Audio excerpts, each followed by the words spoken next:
como un prólogo de lo que va a ser la prédica. Se ha dicho que la salvación es por gracia, no por obras. Y bien dicho está, porque lo dice la Biblia, pero lo dijo en un contexto. También los temas que se cuestionan de la Biblia son los 10 mandamientos, si están vigentes o no.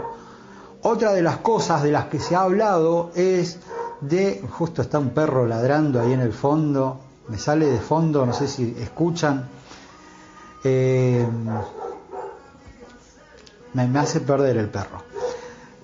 El tema de la prosperidad, también como se usa hoy en las iglesias. Hoy las iglesias están todo el tiempo que Dios te va a prosperar, que Dios te va a bendecir, que vos tenés que poner esto y poner lo otro, y Dios te... No, Dios te va a prosperar, Dios te va a bendecir, porque lo dice su palabra. Dios te va a dar un buen pasar, pero no como lo dicen ellos, no como te enseñan ellos, que tenés que dar 1000 en la iglesia y Dios te va a llenar de dinero. No es así. No es así. Por eso hoy quiero que veamos qué es lo que dice Dios en cuanto a la salvación, qué es lo que dice Dios en cuanto a la vida eterna, porque acá debemos entender algo que yo veo que en el mundo cristiano no se entiende. Hay algo que en el mundo cristiano no se entiende. Creen que la salvación y la vida eterna es lo mismo cuando no es lo mismo. Qué sorpresa, ¿no? Y ya vamos a ver por qué no es lo mismo la salvación que la vida eterna. Así que, bueno, vamos a ir durante toda la prédica hablando, sacándonos las dudas en cuanto a estos temas. Vamos a ver la manera en que el Señor nos enseñó a leer la palabra, porque uno puede leer la Biblia, pero otra cosa es entender la Biblia. Hoy vamos a aprender a entender la Biblia. Pero quiero que te quedes hasta el final, porque hay una promesa de parte de Dios que hizo Jesús, de que quería darte muchas cosas. También había requisitos, pero Dios quiere que vos te estés bien. Dios quiere que vos no sufras en lo económico, por más que pases por momentos de turbulencia. Y Dios quiere hacerte feliz más allá del propósito que Él tiene para tu vida en cuanto a lo espiritual. Pero es necesario que para llegar a esa bendición tengamos que atravesar etapas de nuestra vida o tomar decisiones que por ahí al principio nos duelan. Y vamos a arrancar con la prédica. Perdón. Bueno, vamos a ir a Mateo capítulo 19. Mateo capítulo 19, versículo 16. Primera cosa que quiero aclarar. La Biblia, acá el título del versículo 16 dice el joven rico. Ahora, ni Dios, ni Jesús, ni el Espíritu Santo puso el joven rico. Ese título lo agregaron las personas. ¿Está mal? No, no está mal. Porque son referencias que nos ayudan a encontrar dónde están los pasajes. Después el otro título viene a ser los obreros de la viña. Jesús bendice a los niños. Son todos títulos, pero todos esos títulos no los agregó Dios, los agregó el ser humano para que sean más fáciles de encontrar en la Biblia. Por ejemplo, también los versículos y capítulos no los puso Dios, los puso el ser humano, porque si no era un lío encontrarlos, ¿no? Imagínense todo el libro de Mateo sin capítulos y sin versículos. Era muy difícil de encontrar, eso lo puso el ser humano. Pero de ahí es donde nacen los errores. ¿Por qué razón desde ahí nacen los errores? Porque hay párrafos que iban continuados, la mayoría, y los separan. Párrafos donde hablaban del mismo texto, del mismo tema, pero los separan en dos. Entonces, para entender la Biblia debemos entender que, por ejemplo, el libro de Mateo no es Mateo capítulo 1, 2, 3, 4, no, es toda una historia que va creciendo hasta llegar a la muerte de Jesús. No es que Mateo 1 habla de esto, Mateo 2 habla de pollo al espiedo, Mateo 3 habla de la guerra de los 6 días. No, va toda una historia continuada. ¿Me entienden? Y así es donde debemos leerla. Por ejemplo, hoy vamos a ver nosotros lo del joven rico. Y el próximo sábado vamos a ver la parábola de la viña, de los obreros de la viña. Pero es continuado. Y viene la parábola de los obreros de la viña, es una continuación de lo del joven rico. Por eso quiero que aprendan a que no se saquen las cosas de contexto, sino que siempre tenemos para leer, entender un tema, tenemos que leer el anterior, porque viene todo continuado. Y ahí sí vamos a arrancar. Vamos a arrancar, porque acá hay muchos jóvenes ricos, jóvenes de 50 años que son ricos, jóvenes de 37 como yo que somos ricos. ¿Y qué quiero decir? Somos ricos sin tener dinero. Somos jóvenes teniendo más de 30 años. ¿Qué es lo que quiero decir con esto? Que hay muchas personas, que creo casi todos, estamos en la situación del joven rico. Y que por lo general decimos y juzgamos al joven rico porque no vendió todo lo que tenía. Y hoy vamos a ver cómo nosotros somos peores que ese joven rico. Yo ya prediqué esto del joven rico, pero basándome en otro tema. Hoy voy a hacer una mirada desde otro punto. Y vamos a arrancar. Versículo 16. Dice: entonces se acercó uno y le dijo, es el joven rico que se le acerca a Jesús: Maestro bueno, ¿qué bien haré para tener la vida eterna? Y acá vamos a destacar el primer punto. Este joven, más allá de ser rico, de tener mucho dinero, era judío. ¿Y qué hacían los judíos cuando veían a Jesús? Trataban de irritarlo, no lo querían hacer caer. Y este joven rico mostró otra actitud. Es más, creo que en el Evangelio de Lucas dice que fue corriendo y se postró delante de Jesús. Este joven rico creía que Jesús era un enviado de Dios. Por ahí no tenía en claro que era el Hijo de Dios, que era el Mesías. Pero sí tenía en claro que venía de parte de Dios. Por eso se le acercó, sin arrogancia, sin soberbia, sin querer hacerlo caer en nada, sino a buscar lo que a él le faltaba. Y le dice: maestro bueno, y ahí Jesús lo frena, dice: no, bueno no hay ni siquiera uno, solo Dios. Pero acá vemos una virtud en él. Él creía que Jesús era el enviado de Dios. Y yo creo que nosotros estamos en la misma situación del joven rico. Creemos que Jesús fue el enviado de Dios, creemos que Jesús es el Hijo de Dios, creemos que lo que dijo Jesús debe ser así, aunque muchas veces estamos en contra de lo que dijo Jesús, ya lo vamos a ver. Pero como el joven rico reconocemos que Jesús es el Hijo de Dios. Bueno, no lo reconoció como hijo, sino como maestro. Maestro para los judíos era rabí.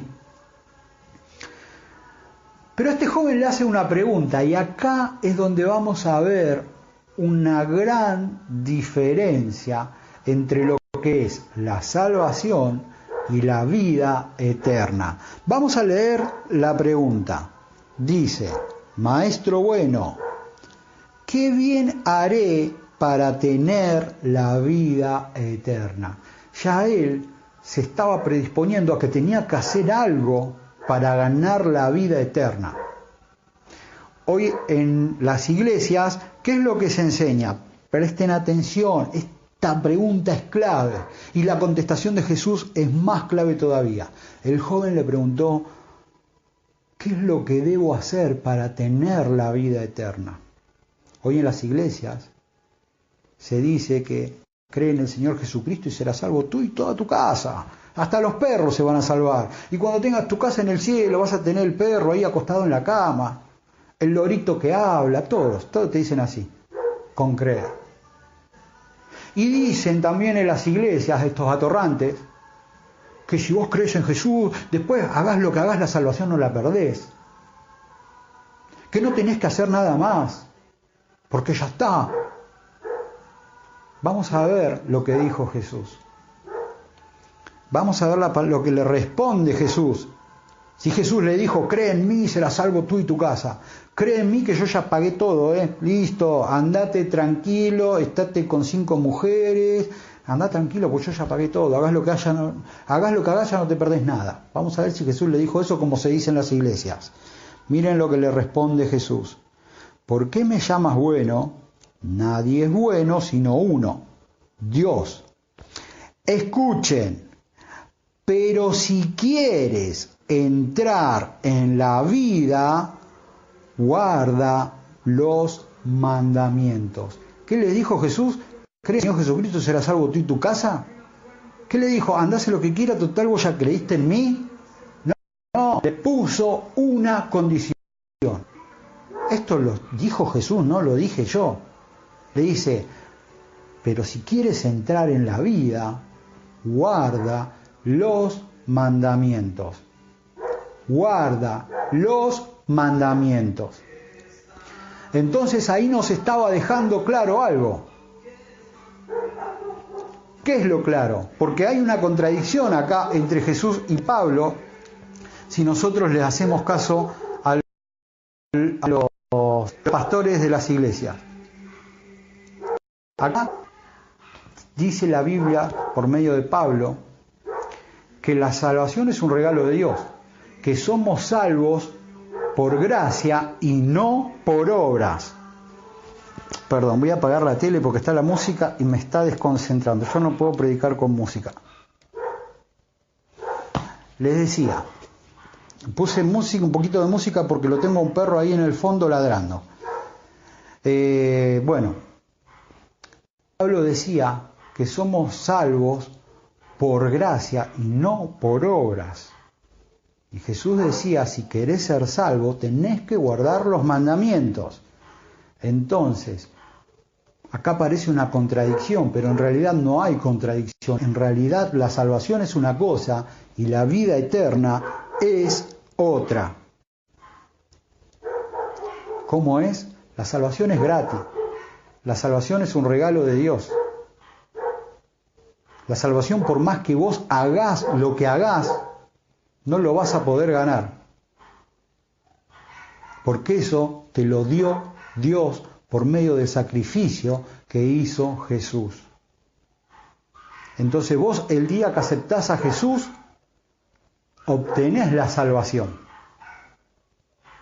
Sos salvo. Hoy vos aceptaste a Jesús, sos salvo, sos salva. Pero no significa que vas a entrar en la vida eterna.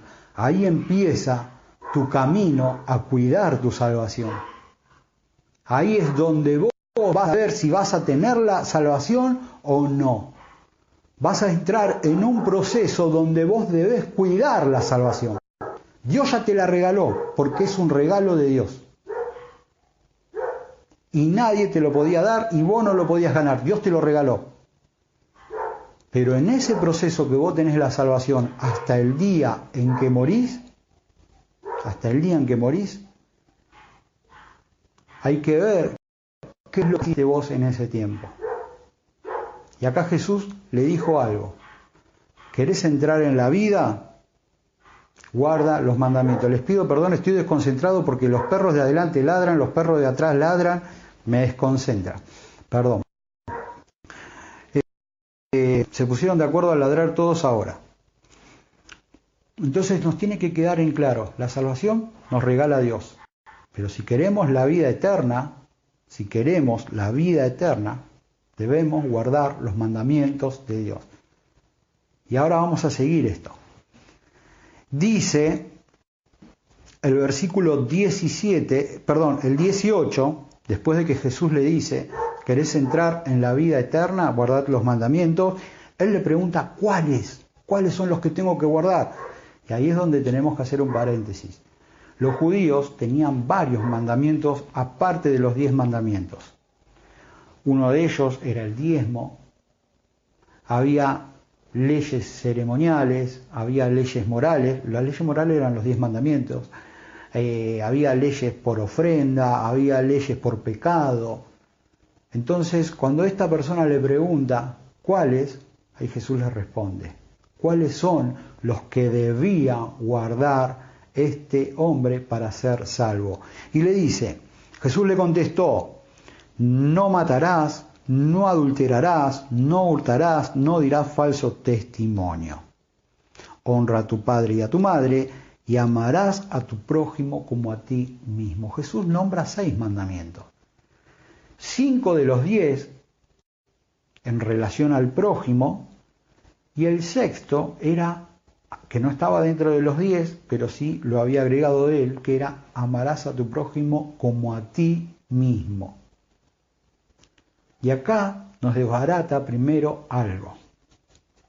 Hoy hay muchas iglesias, pero me da vergüenza decir iglesia, muchos ladrones con visiones que dicen, tuve una visión y el Señor me llevó al infierno y vi las almas de los que no diezmaban, porque te quieren robar el diezmo.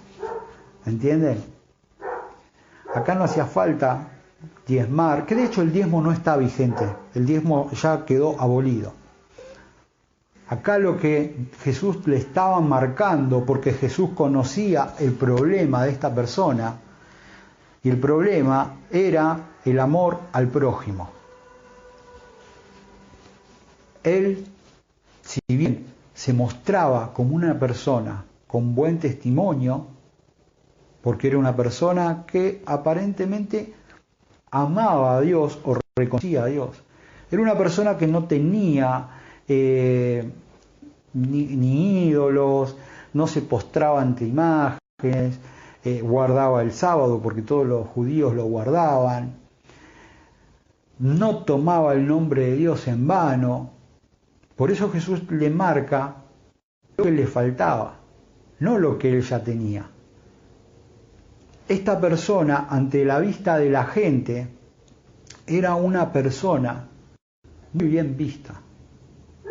Soberbio no era, porque si no, no hubiera tenido esa actitud para con Jesús. Pero le estaba faltando algo. Le estaba faltando ese amor al prójimo. Ahora, cuando Jesús le pregunta a él, cuando Jesús le dice, tenés que guardar este y este. Entonces, esta persona le dice, todo eso lo he guardado desde mi juventud. ¿Por qué dice que lo había guardado? Porque no robó, porque no mató, porque no cometió adulterio, porque no dijo falso testimonio, porque honró al padre y a la madre, pero tampoco le dio amor. Por eso Jesús le dice, bueno, ¿lo guardaste? ¿Querés ser perfecto? ¿Querés ser distinto? Ve y vende todo lo que tienes y dáselo a los pobres. Dáselo a los pobres. Y acá nos enseña algo. ¿Y por qué yo digo que nosotros muchas veces somos peor que este joven rico? Este joven rico no le hacía daño a nadie, pero tampoco ayudaba. Este joven rico no le robaba la mujer a nadie, pero había muchos pobres que podían comer con las migajas que él podía haberles dado y no lo hacía. Y acá nos enseña, y a mí me da vergüenza en el mundo cristiano, porque pasa. Nosotros, o muchos, nos sacamos fotos en un restaurante con vista al mar, donde pagamos un plato $15, cuando pudiéramos pagar una comida $2 y los otros $13 le damos de comer a personas que lo necesitan. Con esto no digo que vos no puedas salir un día a comer afuera. Con esto no digo que no te puedas dar un lujo. Pero si vos sabés que hoy hay personas cercanas a vos que se van a dormir sin comer o comiendo mal, ¿te vas a ir vos, como este joven rico, a un restaurante caro, con vista al mar, dejando propina a personas que tienen trabajo y no ayudando al que hoy se va a ir a dormir sin comer? ¿No estás teniendo la misma actitud que el joven rico? Vos estás en tu derecho de decir, pero yo no le hice mal al que no tiene hambre, al que tiene hambre, perdón. Yo no le hice mal. Sí, vos no le hiciste mal, pero tampoco lo ayudaste. Y es pecado. ¿Por qué es pecado? Porque la palabra dice que el que sabe hacer el bien y no lo hace, está pecando. Y ya te aclaro, no te digo que te querés ir un viernes a la noche, un sábado, un domingo, al mediodía a comer a un restaurante, andá. No está mal. Pero no podés vivir tirando la plata como si fuera nada cuando hay personas a tu lado que están pasando hambre. No puede ser que cuando nuestra manera de ayudar es farisea. Vamos, alguien nos pide algo, toma unas monedas. No les des unas monedas. Andá y comprarle un sándwich. Andá a comprarle una gaseosa. No le des unas monedas como de desprecio. Porque eso no es amor. Eso es una sinvergüenzada. Lamentablemente nosotros tenemos esa misma actitud del joven rico. Vivimos en nuestro mundo. ¿En qué me voy a comprar? ¿En con quién voy a salir hoy? ¿O me va a mirar el chico? ¿Me va a mirar la chica? ¿Por qué estoy tan gorda? ¿Por qué estoy tan gordo? Cuando al lado nuestro se están muriendo de hambre. Entonces hoy Dios nos quiere hacer ver que nosotros estamos equivocados en muchas cosas. Que nosotros vamos por la vida viviendo sin importar el dolor de otra persona. Yo una vez tuve hambre, no por necesidad porque tenía plata para comprar, pero no tenía dónde comprar. Y esa noche del hambre no me pude dormir. Estábamos en la casa de unos amigos y estaba todo cerrado, no podíamos comprar en ningún lado. Era un domingo a la noche, 2, 3 de la mañana, y teníamos que esperar hasta las 7, 8 de la mañana que abra algún lugar. No podíamos dormir del hambre que teníamos. Y ahí pensaba, qué duro que debe ser para el que ni siquiera tiene para comprar. Nosotros podemos pagarnos un coche e ir a comprar, pero la gente que ni siquiera tiene, ¿cómo debe sufrir? Entonces debemos cambiar la actitud. ¿Y por qué razón debemos cambiar la actitud? Porque no nos vamos a salvar. Tampoco con esto, porque salgas a darle de comer a todos mañana te vas a salvar. No, es parte de la salvación. Porque Jesús le dijo, ¿quieres ser salvo? Guarda los mandamientos. Y dentro de esos mandamientos, ama a tu prójimo como a ti mismo. Y si tu prójimo se está muriendo de hambre y vos tenés para darle, mandá al restaurante, las pizzas, lo que sea, tiralo por las nubes, pero dale de comer al que se está muriendo de hambre. Si no, tu amor es una porquería, tu amor es inútil, es tu foto con vista al mar, con un champagne de $500 es una porquería, te lo vas a tomar de nuevo, pero en el infierno. ¿Por qué? Por hipócrita, porque ves que la gente se está muriendo al lado y te callás la boca y no haces nada y no lo ayudás.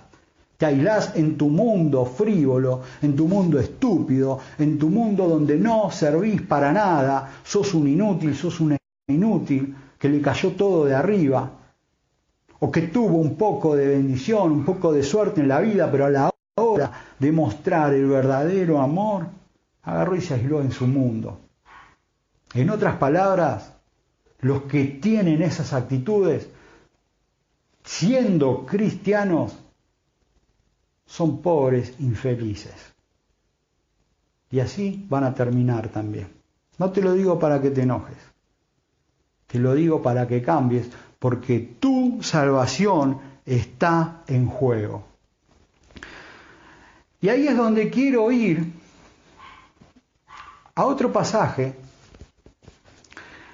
que no sé si ir o no, lo vemos así. Como había condiciones para la salvación. ¿Por qué acá Jesús cuando le dice, honra a tu padre y a tu madre, no adulteres, no mates, no digas falso testimonio y ama a tu prójimo, ¿por qué no le dice que la condición también era amar a Dios? Porque este joven tenía eso. Entonces, ¿cuáles eran las condiciones para salvarse? Amar a Dios, amar al prójimo, amarlo, no tirarle 2 monedas y que se compre lo que encuentre, amarlo de verdad. Y no, amar no es siempre, porque hay otras también, amar no es siempre, bueno, yo te amo, te doy de comer. No. Hay personas que no necesitan de comer, hay personas que necesitan que vos las escuches. Hay personas que un día están mal y necesitan ser escuchadas, y luego que alguien las escucha, cuando esas personas tienen que hacer lo mismo por otras, no lo hacen. ¿Por qué? Porque son egoístas, porque quieren dormir y porque su problema ya se solucionó. Cuando Dios nos consuela a nosotros para que nosotros consolemos a otros. Hay muchos ejemplos. Acá solamente estamos destacando el joven rico porque tenía mucho dinero. Entonces, ahí es donde quiero ir, a que la salvación se gana, es un regalo de Dios, pero se mantiene amando a Dios, amando al prójimo y guardando los mandamientos. Esto es lo que estaba diciendo Jesús. Ya vamos a ir a los premios, Quédense porque ya se vienen los premios. Vamos a ir a... Lo voy a agarrar a las patadas los perros dentro de un rato cuando termine de predicar, porque son los míos los que están ladrando. Vamos a ir a Mateo 5, vamos a leer los títulos nomás. Mateo 5, y acá es donde quiero que vos aprendas a leer la Biblia. Mateo 5:13 dice, la sal de la tierra, y es cuando Jesús habla de la sal. Ahí está, la sal de la tierra, Mateo 5:13. Leemos los títulos nomás. Mateo 5:14 dice, la luz del mundo. Estamos hablando de la sal, la luz del mundo. Y después que dice, Jesús y la ley. Y la ley. Acá en poquitos versículos habla de la sal, de la luz y de la ley. ¿Qué habíamos hablado recién? ¿Qué se necesitaba para ser salvos? Amar a Dios, amar al prójimo y guardar los mandamientos. ¿Qué tiene que ver la sal, la luz y la ley? Muchos que no entienden de la Biblia, dicen que ser la sal de la tierra es como ser la luz de la tierra. No es así. Pueden leer los versículos y se van a dar cuenta. ¿Qué hace la sal? Sala. Le da gusto a la comida. Pero para darle gusto a la comida, ¿qué tiene que hacer? Meterse dentro de la comida. Una sal no puede darle gusto a un, guiso si no se mete dentro del guiso.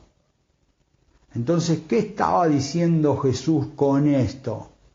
Si ustedes, que son la sal de la tierra, no le dan el sabor a la comida, que en este caso es la gente del mundo, la gente que no tiene gusto, la gente que está sufriendo, la gente que no tiene Dios, no tiene a Dios.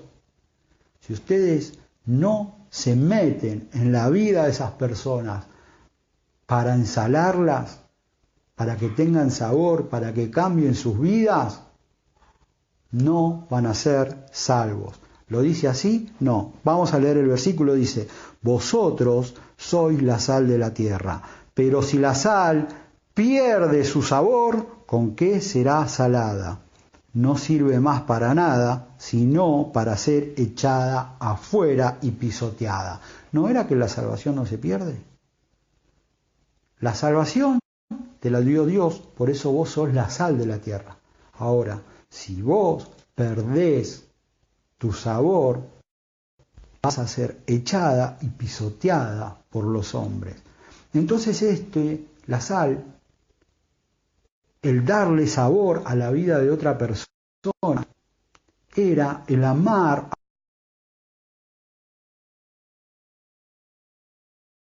al prójimo. Y después dice Jesús, vosotros sois la luz del mundo, entre la luz y la sal. ¿La luz se puede meter dentro de la vida de una persona? No. La sal sí. La sal se mete dentro de la comida. La luz no. La luz tiene otro rol. ¿Cuál es? El alumbrar. La luz, ¿cuál es? La guía. Es para que vos mires, para que otra persona vea para dónde va y no se caiga y no se choque con nada. Entonces, ¿a qué representa la luz? La luz representaba que nosotros debíamos ser luz, a ser personas de buen testimonio, que la gente nos vea y podamos ser una guía para ellos, para que prediquemos con el ejemplo. La sal nos enseñaba que debíamos meternos en la vida de la gente y cambiar la vida, o intentar cambiarle la vida. Y la luz significaba que éramos ejemplo para la gente. Y acá es donde está el amor al prójimo y el amor a Dios. La sal era el amor al prójimo. La luz era el amor a Dios por medio de nuestro testimonio. ¿Y por qué digo que estos son también como las tablas de la ley? Porque está dentro del contexto donde Jesús habla de la ley. Y quiero que me acompañes a leer el versículo 17. Versículo 17, estamos en Mateo 5. Jesús y la ley lleva como título. Escuchen, porque muchos dicen estupideces, que Jesús abolió los mandamientos en la cruz. Mateo 5, 17, dice Jesús, después de que habla de la sal. La sal significaba el amor al prójimo. Después de que habla de la luz, el amor a Dios, el ejemplo. ¿Qué dice en el versículo 17? ¿Qué es la continuación? No penséis que he venido a abolir la ley o los profetas.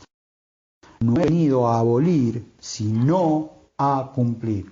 Ahora, ¿Jesús era medio tonto? ¿Saben por qué les pregunto esto? ¿Qué tiene que ver que Jesús diga, no crean que yo vine a abolir la ley? Cuando está hablando de la sal y de la luz. ¿Por qué Jesús salta con esto de la ley? Porque significaban la sal y la luz, venían en relación a las tablas de la ley. Por eso Jesús dice, Jesús, nuestro Salvador, el que nosotros creímos, el que nos lavó con su sangre, dice él mismo, yo no vine a abrogar la ley, sino a cumplirla. Y ahí es donde muchos atorrantes, muchos mentirosos dicen, no, intentan justificar, diciendo, bueno, Jesús dijo eso porque recién empezaba su ministerio y todavía no había muerto en la cruz. Cuando Él muere en la cruz, Él agarra y tacha los mandamientos de Dios. ¿Quieren ver lo que dijo Jesús? Versículo 18. Recuerden, estamos en Mateo 5. Porque de cierto os digo que antes que pasen el cielo y la tierra, ni una jota ni una tilde pasará de la ley hasta que todo esto se haya cumplido. ¿Cuándo iban a pasar la ley? Después de que pasen el cielo y la tierra. Entonces, Si todavía el cielo y la tierra están, si todavía no hay un cielo nuevo y una tierra nueva, si todavía no vino Jesús, ¿por qué nosotros, los cristianos, hemos abolido los mandamientos de Dios? Y digo nosotros siendo que yo no los abolí. Y digo nosotros porque pertenezco al mundo cristiano que hoy está en contra de la palabra de Dios. ¿Y saben la razón por la cual abolen, tachan los 10 mandamientos? Por no guardar el sábado. El mundo cristiano tacha los 10 mandamientos por no guardar el sábado. Porque el catolicismo cambió del sábado para el domingo, y como a todos nos queda más cómodo guardar el domingo y no el sábado, cambiamos la ley de Dios. Nos acomodamos a lo que quiso Satanás. Cuando Jesús dijo, yo no vine a abolir la ley, sino a cumplirla. Y la ley, escuchen lo que dice, porque ustedes, a ver, esto quiero que lo entiendan, ustedes, Jesús dijo, ni una jota, ni una tilde pasará de la ley hasta que todo se haya cumplido. Y si nosotros tocamos una jota o una tilde, somos culpables de juicio. Porque en Apocalipsis dice la palabra de Dios, dice Jesús, cualquiera que toque una palabra, una letra de este libro, yo lo borraré su nombre del libro de la vida. Entonces, cuando vos estás diciendo, los mandamientos ya no existen, el sábado ya no se guarda, estás borrando tu nombre del libro de la vida.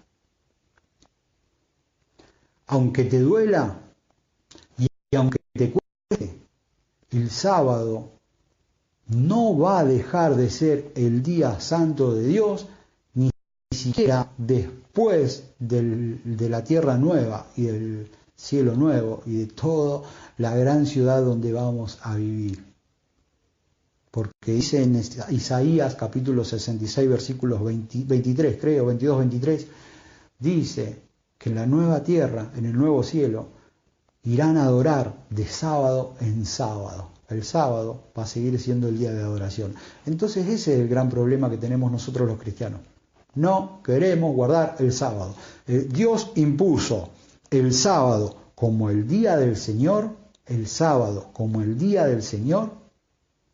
Cuando Satanás hizo el sábado, el día del paseo, el día de la joda, el día de irse de farra, el día de emborracharse, el día de tirar la casa por la ventana, el día de los cumpleaños de 15, el día de los cumpleaños de 18, el día que vos te podés descontrolar y descansar todo el domingo. ¿Por qué Satanás no eligió el martes, el miércoles, el jueves o el domingo para que sea el día que hagamos todas las cosas? Para que ese sábado nosotros estemos entretenidos y no nos acordemos que es el santo sábado de Dios. Miren lo que dice el versículo 20. Seguimos en el capítulo 5. Por tanto os digo, si vuestra justicia no fuera mayor que la justicia de los escribas y fariseos, no entraréis en el reino de los cielos. ¿Cuál era la justicia del reino la justicia de los escribas y fariseos? Ellos guardaban los mandamientos, pero no amaban al prójimo. Si vos no amás a tu prójimo, y vos podés decir, sí, yo la amo, sí, que el Señor te bendiga, que el Señor, estamos siempre así nosotros. Los cristianos, la verdad, tenemos un vocabulario estúpido. La verdad que es enfermante el vocabulario de los cristianos. Oh, hermanita, oh, hermanito, oh, hermanito, y cuando se da vuelta le clavas un puñal con la lengua. ¿Cómo le clavas un puñal con la lengua? Lo vi criticando. Así somos los cristianos. Y después estamos, oh, hermanita, Dios le bendiga, Dios le haga esto, Dios le haga lo otro. Así somos. Es la cruel realidad. Pero como esa persona no nos ve porque hablamos a espaldas, creemos que nadie nos ve cuando Dios está viendo todo. Vamos a volver. Y ahora sí vamos a ir por las recompensas. Pero ahora quiero mostrarles algo quiero mostrarles algo. Cuando se habla de la teoría o la doctrina de la prosperidad, miren la pregunta que hacen los apóstoles. Que este detalle no sé si lo vieron ustedes. Como no conocen bien el contexto, por ahí no entendieron la pregunta que hicieron ellos. Es lo mismo, lo que creían los apóstoles, es lo mismo que usan lo de la teoría de la prosperidad. Vamos a leer detenidamente Mateo capítulo 19, versículo 22. El 21 Jesús le dice, ve, dale todo a los pobres y ven y sígueme. Escuchen el versículo 22. Al oír el joven esta palabra, se fue triste porque tenía muchas posesiones. Se va el joven porque tenía mucha plata. Yo no voy a vender nada para darle a los pobres. Escuchen, bueno, Jesús después le dice, de cierto os digo que difícilmente entrará un rico en el reino de los cielos. Otra vez os digo que es más fácil pasar un camello por el ojo de una aguja que entrar a un rico en el reino de Dios. Y escuchen la pregunta de los apóstoles. Jesús le está diciendo, es muy difícil que los ricos entren. Es más probable que un camello pase por el ojo de una aguja. Entonces los apóstoles le preguntan, versículo 25, sus discípulos al oír esto se asombraron mucho y decían, ¿quién pues podrá ser salvo? ¿Quién pues podrá ser salvo? ¿Por qué estaban asombrados los apóstoles? ¿Por qué estaban asombrados los discípulos? Porque en ese tiempo los fariseos habían instalado de que si vos no eras de una buena posición económica, estabas en maldición. Si vos no tenías un buen pasar económico, vos no eras bendecida de Dios, no eras bendecido de Dios. Entonces los apóstoles cuando escucharon, ¿cómo?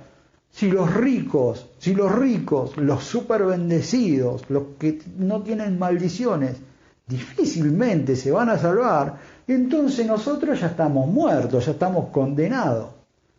Lamentablemente es la misma doctrina que hoy enseñan en las iglesias. Cuando te quieren sacar plata, te empiezan, no, que el devorador, si vos no donás esto, si vos no das tu 30%, fíjate cómo están los que no diezman, fíjate cómo están. Yo no diezmo nunca en la iglesia. No diezmo, nunca.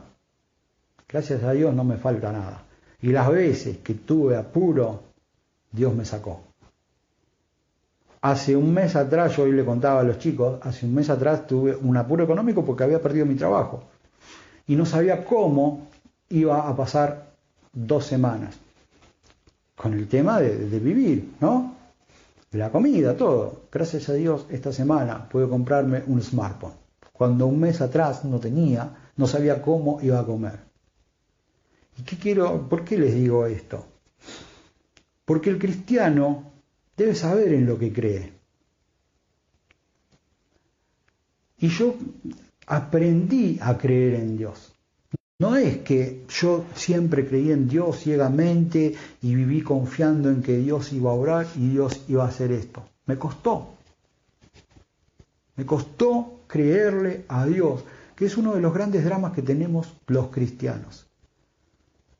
Pero en un momento tuvo que hacer un clic en mi cabeza y decir, o le crees a Dios o cerrá la Biblia y no la leas más.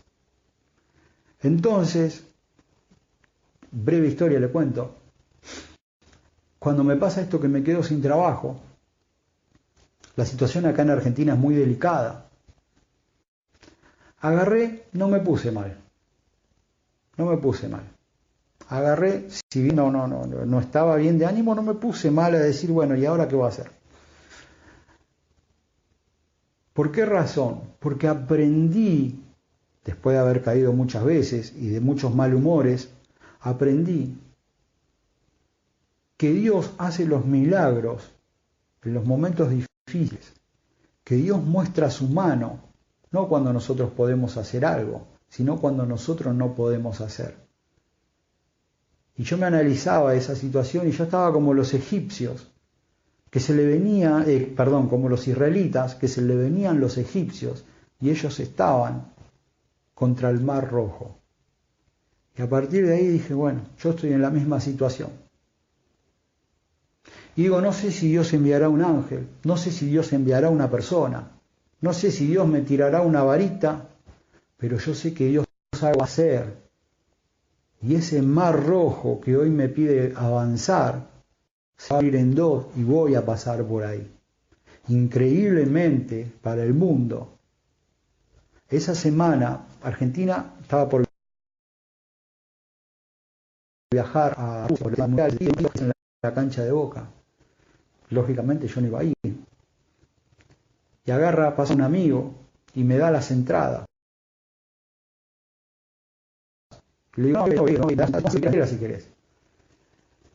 Y agarré y las entradas estaban más o menos $15, no sé, según el dólar como está ahora, ¿no? Estaban $15 y agarré yo y las terminaba vendiendo a 25 cada una. Y me gané $50 de la nada.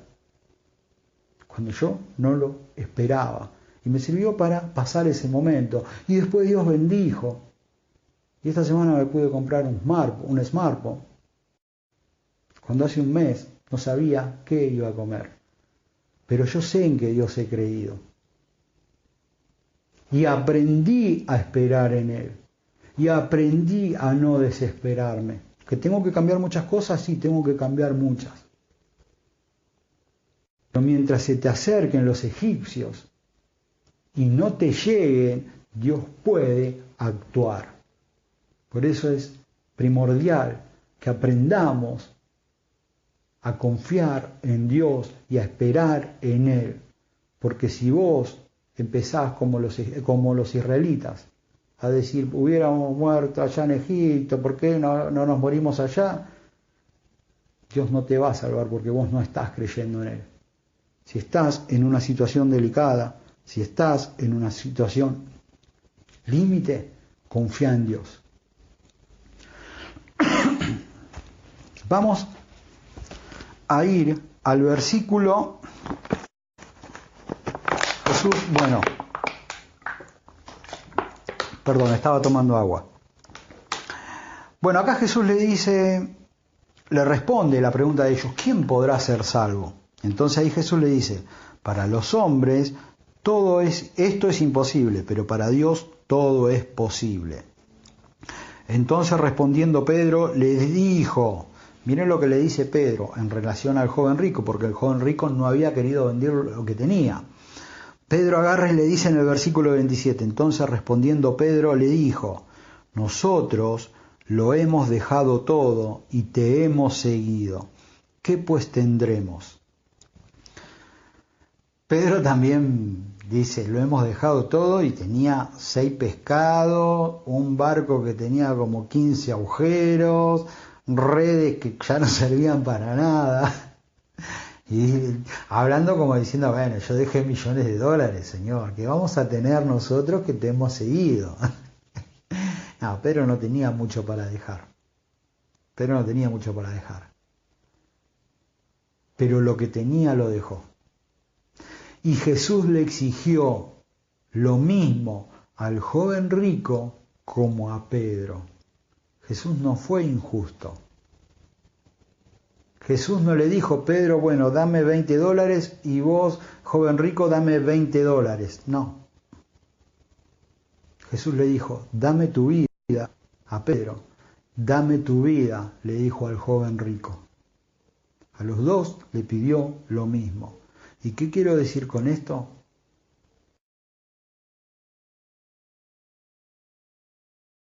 Vos podés tener miles de pesos. Vos podés ser gorda, vos podés ser flaca. Vos podés ser alto, vos podés ser bajo. Vos podés tener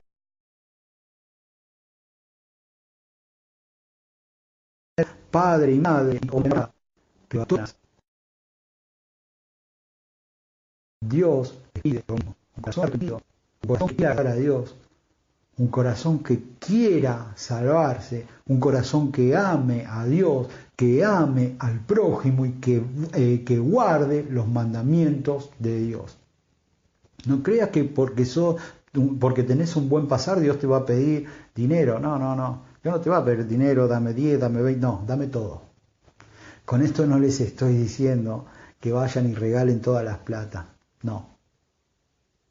Lo que le estaba diciendo Jesús al joven rico era: tenés mucha plata. Si vos me querés seguir a mí, si vos querés la salvación, ¿para qué querés el dinero? Andá y dale de comer a todos los que necesitan. Y ven y seguime, porque a mí nada me va a faltar. Acuérdense cuando Jesús da de comer a los 5.000. ¿Había comida para ellos? No, no había. Sin embargo, las personas que habían decidido seguir a Jesús, ese día todos comieron. Hasta se recostaron para comer. Descansaron y comieron. ¿Me entienden? Entonces, otro de los requisitos fundamentales es dejar todo en las manos de Dios y darle nuestra vida a Dios y negarnos a nosotros mismos. El gran problema, ya viene la bendición, ya viene la bendición. El gran problema que tenemos los cristianos es que somos hipócritas, mentirosos. Que decimos, ay, Dios es lo más importante de mi vida. Dios, mentira, cara dura. Mentira, no queremos dejar nada por Dios. Nada queremos dejar por Dios. Cuando hay que trabajar para el mundo, en el trabajo, le ofrecen un trabajo donde va a ganar bien, y no saben hacer el trabajo, no importa, se la ingenian. Si a vos hoy te dicen, mira, si me resolvés este problema de Pitágoras, que la luna, que pi por radio al cuadrado, con Einstein, que anduvo en Europa, si me resolvés este problema te ganás platita, $10.000. Vos no entendés nada, ni de Pitágoras, ni de Einstein, ni de pi por radio al cuadrado, no entendés nada. Pero vas a intentar resolverlo porque querés la plata. Ahora, cuando se trata de trabajar para Dios, decís, no, yo no estoy preparada. Yo no estoy preparado. Y como es para Dios, quiero hacerlo bien. Excusa, no querés hacer nada. No quieren hacer nada. Y lamentablemente, y soy duro y te lo digo, porque sé que te vas a perder.